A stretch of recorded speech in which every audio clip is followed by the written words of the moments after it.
Okay, hi everyone and welcome back to GEF Live. We're still here at the 56th Council, which is about to wrap up. We are in Washington, D.C. In the headquarters, and my name is Christian Hofer. I'm doing communications for the GEF. Next to me is a very important person. It's Juha Uitto. He's the director of our GEF Independent Evaluation Office. Juha, welcome. Thank you, Christian. Very happy to be here, and like you and everybody else, I'm sure that we are all happy that the council is almost over and successfully. This is correct. We're also very happy to actually have an independent evaluation office. Where do you see the specific special role, of your office for the GEF's work? I mean, everybody agrees that evaluations as such for everyone is just important, right? But why your office to our work? Yeah, I was very happy during this council meeting actually that we got quite a lot of support from the council members, not only from the donors but also the recipient countries, for the fact that we conduct evaluations that are credible, and the credibility comes largely and partially, at least, through independence. We aim not to be biased in our assessment of the results of the GEF, and we also are able not only to check whether the projects and programs achieved what they set out to do, but also where they're doing the right things, where the strategy is right, and so on. And because we are independent and we don't have a stake directly in the development and management of these projects, we are able to take a little bit a look, step back and look more objectively at the activities.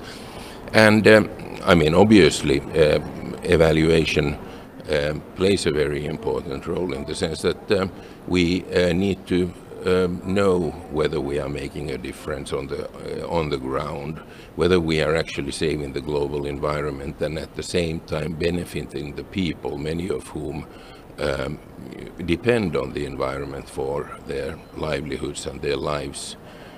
So we are partially about ascertaining these results, but also for learning for the future. How can we do things better, and what are the lessons to avoid and to build upon?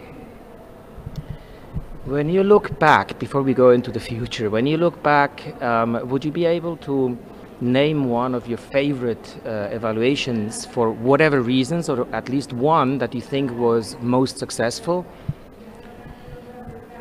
Oh, that's a very hard question. We do a lot of kinds of evaluations. We do these evaluations that look into the impacts and the results of these projects and programs on the ground, but we do also a lot of organizational, institutional evaluations and so forth. So, of course, one answer that I could give is that my favorite evaluation is the one that is influential.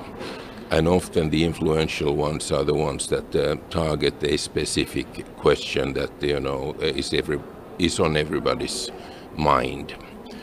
But having said that, to me personally, the most enjoyable evaluations and the ones that I like most are the ones that focus on natural resources management on the ground, whether it's land degradation or biodiversity conservation or water, forests and so forth, because that's perhaps my academic and my professional background and interest in mostly. But that's also an area where we have been able to do some very interesting innovations, for example, using geospatial methodologies to measure the actual changes on the ground.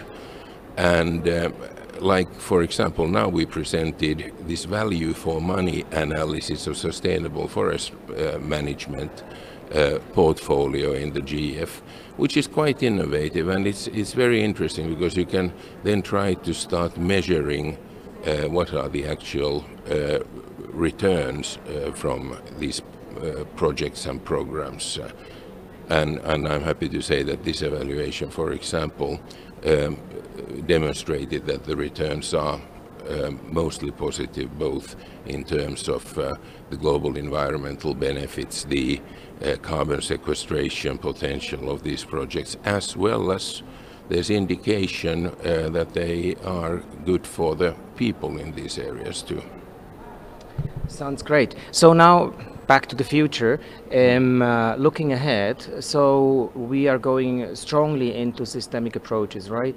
With system change, ideas and visions. So in terms of evaluation, what does that mean for you? Do you have to adapt? Do you need to use any kind of like new tools or methods in order to address the challenges that are coming with the performance of the impact programs?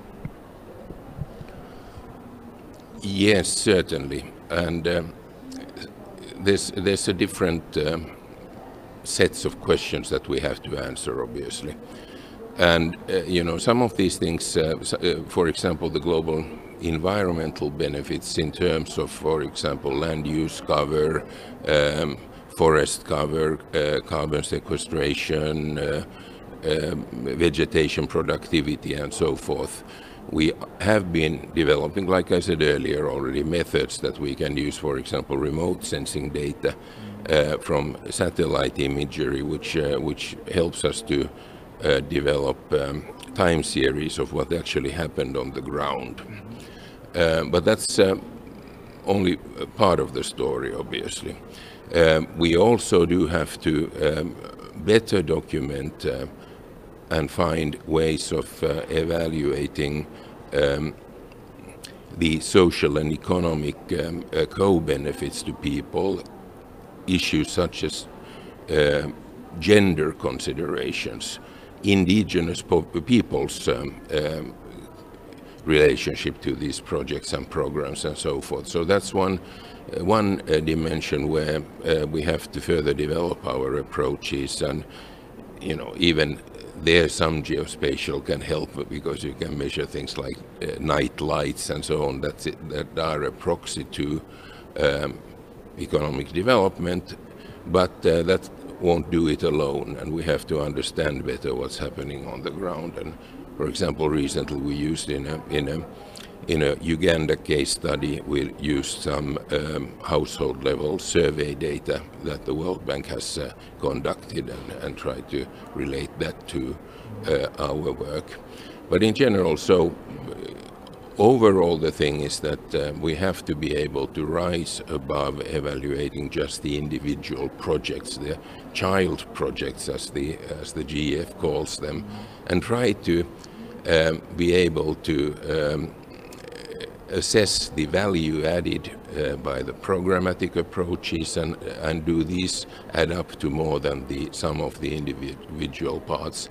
And in general, GEF's additionality when it comes to not only to global environmental benefits, which is still the most important, but to institutional, legal, regulatory reforms, socioeconomics, innovation, and so on.